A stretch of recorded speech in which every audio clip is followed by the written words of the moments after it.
तो इससे बहुत हमें फर्क नहीं पड़ने वाला है। हमें तो गोरों से लड़े आदमी, चोरों से लड़ने में कोई बहुत दिक्कत नहीं है। और जब तक इनको सत्ता से मुक्त करके इस देश की जनता को हम लोग न्याय नहीं दिलाते, तब तक ये लड़ाई लगी रहेगी।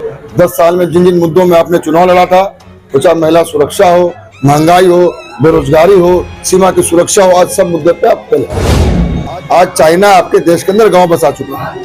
आप कुलदीप सेंगर और ब्रजभूषण जैसे बलात्कारियों का शोषण करने वाले महिलाओं को आज मंत्री विधायक बना के बिठा रखा है। सबसे बड़ी बात तो ये कि बीबीसी ने डॉक्यूमेंट्री बनाया मोदी जी पे, तो अब बीबीसी पे छापा पड़ गया। कभी देखा आपने इतिहास में ऐसा? हम चेताना चाहते हैं भाजपाइयों को, जिस तरीके से आप सारे एजेंसियों का इस्तेमाल करके, पूरी सरकारी मशीनरी को इस्तेमाल करके विपक्ष को कमजोर करना चाहते हैं, इससे हमें कोई फर्क नहीं पड़ रहा। पीछे का वजह था और क्या कुछ हम चेताना चाहते हैं भाजपाइयों को, जिस तरीके से आप सारे एजेंसियों का इस्तेमाल करके, पूरी सरकारी मशीनरी को इस्तेमाल करके विपक्ष को कमजोर करना चाहते हैं, इससे हमें कोई फर्क नहीं पड़ रहा। 10 साल में जिन जिन मुद्दों में आपने चुनाव लड़ा था, तो चाहे महिला सुरक्षा हो, महंगाई हो, बेरोजगारी हो, सीमा की सुरक्षा हो, आज सब मुद्दे पे आप फेल हैं।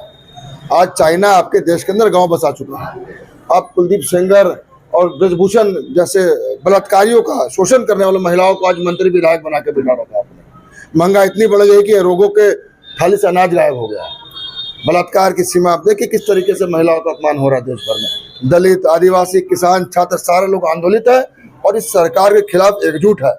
चूंकि सरकार को पता है कहीं ना कहीं इनके झूठ और जुमलों से परेशान आकर जनता का विश्वास इनसे उठ चुका है, इनका जमीन खिसक चुका है। ये सारी ताकत को लगा के विपक्ष को कमजोर करने में लगी है। कभी हमारे नेताओं को ईडी के छापे पड़ते, सब छोड़िए।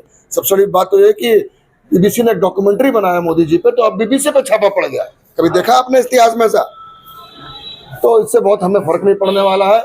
हमें तो गोरों से लड़े आदमी, चोरों से लड़ने में कोई बहुत दिक्कत नहीं है। और जब तक इनको सत्ता से मुक्त करके इस देश की जनता को हम लोग न्याय नहीं दिलाते, तब तक ये लड़ाई लगी रहेगी। चुनाव को लेकर के जहाँ तैयारियां शुरू हो चुकी है, चुनाव को लेकर काफी गहमागहमी मची हुई है। अभी तक कांग्रेस ने अपना उम्मीदवार का नाम स्पष्ट नहीं। देखिए, चौथे चरण में झारखंड का चुनाव है और पूरे देश पे पार्टी चुनाव लड़ रही है। और हम भाजपा की तरह बका के अलबला के ऐसा कैंडिडेट घोषित नहीं करना चाहते कि जाके देखिए उनके आज भाजपा कार्यालय के बाहर दंगा हो रहा है। तो ये चुनाव हम बहुत मजबूती से लड़ना चाह रहे हैं और सोच विचार चल रहा है और एक एक जगह पर चुनकर दमदार उम्मीदवार देंगे। क्योंकि पार्टी में नेताओं की कमी नहीं है, मजबूत नेता, मजबूत दवादार हर जगह पे, लेकिन उसमें से कौन सटीक बैठेगा ये थोड़े सोचने की बात है। और आला कमान अपना काम को कर रही है और मुझे लगता है बहुत ही जल्द हम प्रत्याशियों के साथ मैदान में उतरेंगे। तैयारी कैसी है बूथ स्तर पर, क्या कुछ? देखिए, अभी आपने सही सवाल पूछा। प्रत्याशी बहुत ज्यादा मायने हमारे लिए रखते हैं। हम लोग संगठन के आदमी, जिला का अध्यक्ष, हमारा काम है संगठन को इस तरीके से तैयार करना कि कोई भी प्रत्याशी को मजबूती से हम चुनाव लड़ा पाए। कांग्रेस पार्टी, मेरे महानगर लगातार लोगों के बीच में काम करता है। सरकार की जो जनता के हित में जो फैसले उससे बहुत हमें फायदा मिला है और लगातार महानगर कमेटी संगठन को बनाने का जनसंपर्क काम करती रही है। हम पहले बेले बनाए, बूथ कमेटी तक बन के तैयार है। सबका हम सम्मेलन करा चुके हैं वार्ड तक का।